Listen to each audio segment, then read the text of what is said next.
मैं बात करूंगा जनरल बख्शी और मोदी सरकार, ये एक ही एज के हैं, रिटायर्ड लोग हैं, इनको घर बैठना चाहिए। ये ऑल फॉल बोलते हैं ये लोग टीवी पर आकर के। आप जनरल साहब मेरे से बड़े हैं, लेकिन मैं एहतराम करता हूं आपका। जो जिस तरह की स्टोरी आप सुना रहे थे, तो शर्म आनी चाहिए ऐसे झूठ बोलते हुए आपको इस एज में। आप कह रहे हैं दरियाओं में, समंदर में वो लोग दहशतगर्द थे और वो केमिकल डाल रहे थे, आपके लोग मर जाते। ऐसा झूठ क्यों बोलते हैं?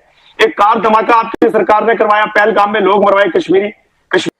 इन दिनों नरेंद्र मोदी की धुकधुकी का आलम ऐसा है कि न उठते बनता है न बैठते बनता है। हालत कुछ यूं है जैसे जॉन एलिया साहब ने फरमाया है, दर्द होता है बैठ जाता हूं, बैठता हूं तो दर्द होता है। आप देखिए, मेरा टेक बहुत साफ है। इतना बड़ा जो यहां पे जखीरा मिला है एक्सप्लोजिव का, 3 टन। अरे सर, दैट एक्सप्लोजिव का जो उन्होंने मस्टर किया है इस अटैक के लिए, itself is an act of war. ठीक है, itself is an act of war. Jaishe Mohammed का अच्छी तरह से ठोका गया था, वो बहावल का जो कि मरकज़े सुभान अल्लाह, ठीक है। और सबसे ज्यादा motivation for revenge Jaishe Mohammed की थी। ये पूरा मॉड्यूल उससे जुड़ा हुआ है। फॉर्चुनेटली इसके बड़े बड़े सरगना हमारी गिरफ्त में है। लेकिन और जो बातें बड़ी देर बाद सही, इरशाद अहमद, आपके चेहरे पर मुस्कुराहट आ गई या कान पर ऐसे टैप करके आप मुस्कुराने की कोशिश करने लगे। जो बातें बख्शी सर ने कही और जो बातें प्रधानमंत्री मोदी ने 2 बार कही है 24 घंटे में 2 बार, और जो बातें ख्वाजा आसिफ कह रहे हैं, उसके बाद एक ही कहावत याद आती है, चोर की दाढ़ी में तिनका। इसीलिए रात भर आप लोग जाग रहे हैं। बहुत शुक्रिया। देखिए पांडे जी, मैं बात करूंगा जनरल बख्शी और मोदी सरकार, ये एक ही एज के हैं, रिटायर्ड लोग हैं, इनको घर बैठना चाहिए। ये ऑल फॉल बोलते हैं ये लोग टीवी पर आकर के। आप जनरल साहब मेरे से बड़े हैं, लेकिन मैं एहतराम करता हूं आपका। जो जिस तरह की स्टोरी आप सुना रहे थे, तो शर्म आनी चाहिए ऐसे झूठ बोलते हुए आपको इस एज में। हम कभी भी झूठ नहीं बोलते। देखिए, जो कुछ आप इरशाद अहमद करना चाहते हैं, इरशाद अहमद, बहुत तरीके से बात हो रही है भाई, तो बहुत तरीके से बात करिए। आप अपने आर्मी ऑफिसर को शर्म आ रही है कि नहीं आ रही है? मुल्ला मुनीर को जाकर बोलिए, नहीं आ रही। आई बात समझ में? आप देखें तो बहुत तरीके से और बहुत फैक्चुअली बातचीत हो रही है। आपके पास जो फैक्ट है या जो तर्क रखिए। आप कह रहे हैं दरियाओं में, समंदर में वो लोग दहशतगर्द थे और वो केमिकल डाल रहे थे, आपके लोग मर जाते। ऐसा झूठ क्यों बोलते हैं? एक कार धमाका आपकी सरकार ने करवाया, पहलगाम में लोग मरवाए कश्मीरियों को मारने के बोलते हैं, पकड़े गए हैं वो। इरशाद, आपकी आदत है डिरेल होने की। जो सवाल पूछा उस सवाल का जवाब नहीं। ख्वाजा आसिफ की जुबान क्यों लड़खड़ा रही है? आपसे बोला नहीं गया। और आप एक बात कह रहे हैं कि ये फिजूल की बातचीत है कि पानी में मिलाना चाहते थे रायसीन को, जो बात बख्शी सर कह रहे हैं, और जो बातें जांच में भी सामने आ रही हैं। देखें, असल तो जो है ना, आपकी औकात दिखानी है पूरी दुनिया को अपने। अभी जिसकी औकात 0 हो, नील बटन सन्नाटा हो, जो माइनस में वो क्या औकात दिखाएगा? बोलने दो आप। वकार खान, ऑन अ बहुत सीरियस नोट, एक बहुत स्ट्रॉन्ग थ्योरी है कि भारत के सामने खुद को पीड़ित दिखाना, और यह भी थ्योरी चल रही है कि इमरान खान के समर्थकों को टारगेट करना था, इसलिए मुल्ला मुनीर ने इस्लामाबाद में धमाका करवा दिया। जी, सबसे पहले तो आई थिंक जो भारत में लॉस हुआ लाइव्स का, उस पर कंडोलेंसेस जेन्युइनली, मतलब चाहे वो हिंदू थे, मुसलमान थे, दे वर इनोसेंट पीपल। और दूसरा, मैं 3-4 चीजें सामने रखूंगा, उसमें अगर थोड़ा पेशेंस के साथ सुन ले। जो बात हो रही है, जो फोरेंसिक सामने आया है कि ना उसका कोई खड्डा बना, ना उस तरीके से जिस तरह लोग क्लेम कर रहे हैं कि RDX था, it was most probably cylinder blast. अच्छा, थोड़ा इसमें हिस्ट्री सुन ले कि भारत में जो मैंने एनालिसिस किया है, there were 6700 cases of cylinder malfunctioning, blast घर में और गाड़ियों में टोटल। ये अभी 1 साल का डाटा है और आपके मीडिया से ही मैंने लिया। फिर टाइम्स नाउ की ये रिपोर्ट है, सॉरी टाइम्स ऑफ इंडिया की, cylinder can cost you life. और Bharat has the worst record of cylinder safety जो है गैस। अरे भाई वकार खान, देखिए बख्शी सर कुछ कहना चाह रहे हैं, आप बोलिए बख्शी सर। इशू इज के आप सुन तो लेना, मैं एक पॉइंट ऑफ व्यू दे रहा हूं कि जो आग लगी है, इट डजंट इंडिकेट कि it was a high explosive.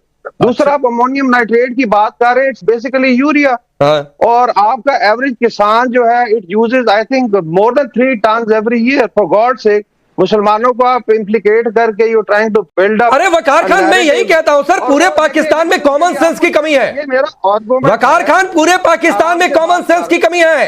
किसान अमोनियम नाइट्रेट रख सकते हैं 15 से 20 किलो, इतनी लिमिटेशन है। और बख्शी सर ये काहे का ब्रिगेडियर है, मुझे नहीं समझ में आ रहा है भाई कि मतलब एक किसान रखे तो रखे, डॉक्टर क्यों रखेगा अमोनियम नाइट्रेट? अब वो भी 2000 किलो, 2900 किलो, 3000 किलो, इतना कॉमन सेंस नहीं लगा पा रहे हैं। आप ये तो और सिलेंडर ब्लास्ट और बम धमाके में अंतर नहीं समझ में आ रहा है। बख्शी साहब आप समझाएं, शायद समझ में आए। देखिए, आपने कहा खड्डा नहीं हुआ, गाड़ी चलती गाड़ी थी, अगर गाड़ी खड़ी होती तो खड्डा हो जाता। It was on the move when the blast took place. Number 1, blast के इतना पावरफुल था कि जो गाड़ी का दरवाजा था 250 मीटर्स अवे पाया गया। वो सिलेंडर ब्लास्ट में नहीं होता साहब। लोगों के बदन के टुकड़े 150 मीटर 100 मीटर दूर पाए गए। ठीक है, please listen to this, listen to this. I would like to have a rational debate. I would like to have a rational debate. आपको बताया, आपने कहा यूरिया हर किसी के पास, किसान के पास हो सकता है, उसकी क्वांटिटी लिमिटेड है, क्योंकि यूरिया नहीं उगाते हम लोग। Urea is used as a fertiliser. 15 से 20 केजी किसान के पास होगा। डॉक्टरों के पास यूरिया, क्या यूरिया खिलाएगा पेशेंट को? Check your figures. मैं नहीं, यूरिया खिलाएगा वो पेशेंट को? ये जो ब्लास्ट हुआ है, हमने देखा है कि हमारे जो माओइस्ट एरियाज में भी इस तरह से कोई 100 केजी 150 केजी का अगर आप अमोनियम नाइट्रेट इस्तेमाल करें तो हमारे जो माइन प्रोटेक्टेड व्हीकल हैं वो भी हवा में उड़ गए थे। Even ammonium nitrate is fairly powerful if used in large quantities. यहां पे 10 गाड़ियां का नुकसान हुआ है। That doesn't happen with a cylinder blast. ठीक है, that doesn't happen with a cylinder blast. Nobody in India is keen to fight a war for no rhyme or reason. But when people are caught from this same cell who are making ricin, most dangerous poison, most dangerous poisonous material, you know, and अभी वो उसकी interrogation चल रही है. He is singing like a canary. I am talking on the basis of facts, जो कि इन लोगों से, ये जो मॉड्यूल पकड़ा गया है पूरा, शोपियां में था, फरीदाबाद में था और सहारनपुर में था, इसके कुछ लोग हैदराबाद में भी इन्वॉल्व हैं, वो सब पकड़े गए हैं तकरीबन, सिवाय उमार जो मारा गया है। अब कुछ और भी ऑन द लार्ज होंगे, वो भी पकड़े जाएंगे। ये सब हमारी कस्टडी में है। They are under interrogation and all details are coming out. So as to not to compromise the investigation, वो सारे इकट्ठे नहीं बोल रहे, अभी नहीं बताया जा रहा है। Within a day or two it will all be out. How can you think of waging chemical biological warfare? नहीं, वो इसीलिए उनके न्यूक्लियर डॉक्टर, ये एक बातचीत है। मैं इस पर आता हूं, वकार खान आता हूं। Colonel R S N Singh, अब तक तो मैं सोच रहा था कि शायद ये चोर की दाढ़ी में तिनका वाली कहावत था, जो पैनलिस्ट हमारे साथ जुड़े हैं उन पर ना जुड़े, लेकिन यहां पर भी जुड़ गया। किसान अमोनियम नाइट्रेट रखते हैं 15-20 किलो, ये कह रहे हैं किसान से, जबकि डॉक्टरों का पूरा टेरर नेटवर्क सामने आ गया है। जिन डॉक्टरों को इन लोगों ने रेडिकलाइज किया, जो पीओके से प्लानिंग हुई, ये थ्योरी निकलकर सामने आ गई है और ये पुख्ता एस्टैब्लिश होती जा रही है। इनको किसान, डॉक्टर और आतंकी में फर्क नहीं समझ में आ रहा है, तो चोर की दाढ़ी में तिनका तो यही दिख गया। इन दिनों नरेंद्र मोदी की धुकधुकी का आलम ऐसा है कि न उठते बनता है न बैठते बनता है।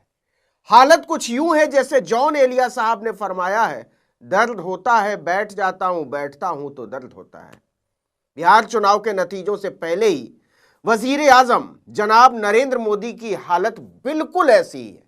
चुनाव के नतीजों की न तेजस्वी को इतनी फिक्र है, न नीतीश इतने परेशान है, पर मोदी जी हलकान है, क्योंकि बिहार चुनाव दरअसल उन्हीं का इम्तिहान है। क्योंकि उन्हें पता है बिहार के चुनाव नतीजों के बाद बहुत कुछ बदलने वाला है। ऊपरी तौर पर आपको लग रहा होगा कि बहुत हुआ तो सरकार बदल जाएगी, नीतीश बाहर हो जाएंगे, तेजस्वी मुख्यमंत्री बन जाएंगे। लेकिन इस गणित के पलटने के बाद जो नया अंक गणित बनेगा, उसमें मोदी की पूरी फिजिक्स, केमिस्ट्री, मैथमेटिक्स गड़बड़ाने वाली है। और इसका अंदेशा खुद नरेंद्र मोदी को भी है, इसलिए उनके लिए रात बड़ी भारी है। तो जरा इस बात को समझिए कि बिहार चुनाव के नतीजों के बाद क्या क्या हो सकता है। पहली संभावना, जिसकी उम्मीद सबसे ज्यादा लग रही है, वो है बिहार में एनडीए को शिकस्त मिलेगी और महागठबंधन बहुमत हासिल करने में कामयाब होगा। ऐसी स्थिति बनती है तो नीतीश से ज्यादा मोदी का नुकसान होगा। एनडीए की तरफ से पूरे चुनाव की कमान बीजेपी ने ही थामे रखी थी।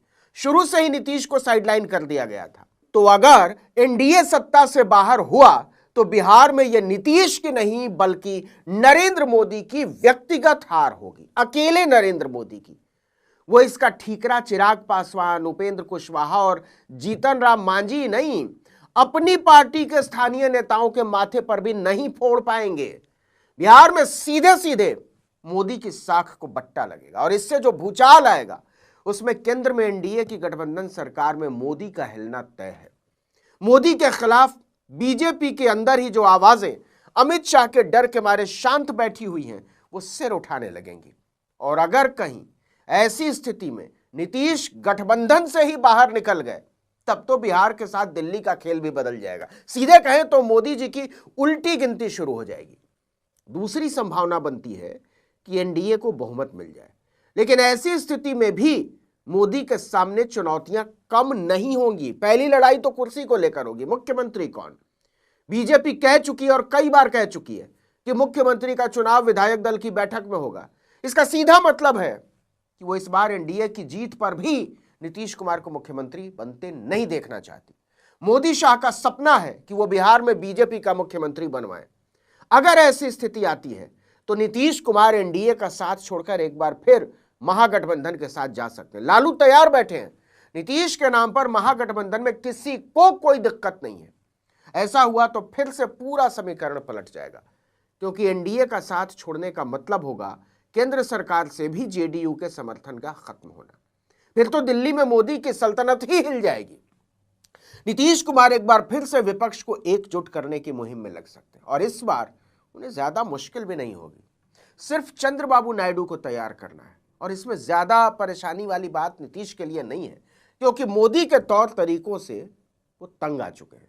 तीसरी संभावना जो बन सकती है वो ये कि नतीजों में त्रिशंकु विधानसभा बने। इसकी संभावना सबसे कम है। अगर ऐसा होता भी है तो सत्ता की चाबी नीतीश कुमार के पास ही होगी, क्योंकि सबसे ज्यादा फ्लेक्सिबल, सबसे ज्यादा लचीले वही है। अगर एनडीए ने नीतीश को खो दिया तो एक बार फिर ऊपर वाली स्थिति होगी। मोदी किसी भी सूरत में नीतीश को खोने का जोखिम नहीं उठा सकते। इस सूरत में वो मन मारकर सरकार बना ले सकते हैं, लेकिन केंद्र की गठबंधन सरकार में बीजेपी का दबदबा तो खत्म होगा ही होगा। तो किसी भी सूरत में एक चुनावी चेहरे के तौर पर बिहार के बाद मोदी का ढहना तय है। मोदी को अपनी सरकार बचाने में पसीने छूट जाएंगे, पसीने। नीतीश को मुख्यमंत्री बनाकर भी वो चैन से नहीं बैठ पाएंगे। मतलब किसी भी संभावना की तरफ बिहार बढ़े, मोदी को चैन नहीं मिलने वाला। और इसकी संभावना सबसे ज्यादा है कि एनडीए में नीतीश का साथ सिर्फ चुनाव के नतीजों तक है। नतीजों के बाद इतना रायता फैलने वाला है जिसमें नीतीश कुमार का एनडीए से बाहर जाना तय समझिए। बीजेपी अगर गलती से भी कुछ ज्यादा सीटें ले आई तो इस बार नीतीश को मुख्यमंत्री बनाने के लिए वो तैयार ही नहीं होगी। ऐसी स्थिति में नीतीश के सामने एनडीए का साथ छोड़ने के अलावा कोई और उपाय नहीं बचेगा। और अगर ऐसा हुआ तो पहली चुनौती मोदी को ही मिलेगी। ये बात दिखाई भी देने लगी है। पटना के गलियारों में पहले से ही खबरें तैर रही हैं कि दूसरे फेज की वोटिंग से एक दिन पहले ही नायडू के बेटे से नीतीश की मुलाकात हुई है। ये मुलाकात घंटों चली है। अगर नीतीश नायडू की खिचड़ी चूल्हे पर चढ़ गई तो पूरी मोदी सरकार का जायका बिगड़ सकता है। दोनों ही नेता मोदी को फूटी आंख पसंद नहीं करते और दोनों के पास मोदी विरोध का पुराना अनुभव है। 2018 में चंद्रबाबू नायडू एनडीए सरकार से समर्थन वापस लेकर मोदी के खिलाफ विपक्षी एकता की मुहिम में जुटे थे। उस वक्त भी नायडू ने विपक्षी गठबंधन में शामिल होने के लिए नीतीश से मुलाकात की थी, लेकिन तब केंद्र में बीजेपी की पूर्ण बहुमत की सरकार थी। आज जैसी कमजोर हालत नहीं थी, इसलिए बात बन नहीं पाई। खुद नीतीश कुमार मोदी के नाम पर इस सबसे पहले 2013 में एनडीए से अलग हो चुके हैं। 2015 के बिहार चुनाव में मोदी को धूल भी चटा चुके हैं, हालांकि बाद में फिर एनडीए में शामिल हो गए। 2023 में नीतीश ने एक बार फिर मोदी विरोध का झंडा बुलंद किया था। केंद्र की सरकार बदलने के लिए विपक्षी एकता की ध्वजा लेकर निकले थे। हालांकि विपक्षी गठबंधन में अपनी उपेक्षा से आहत होकर वो इससे बाहर निकल आए और फिर से एनडीए में शामिल हो गए। तो नीतीश कुमार के पास मोदी विरोध का अच्छा खासा तजुर्बा है। पहले वो इसलिए कामयाब नहीं हो पाए कि विपक्ष बिखरा हुआ था और केंद्र में बीजेपी की अकेले दम पर पूर्ण बहुमत वाली मजबूत सरकार थी।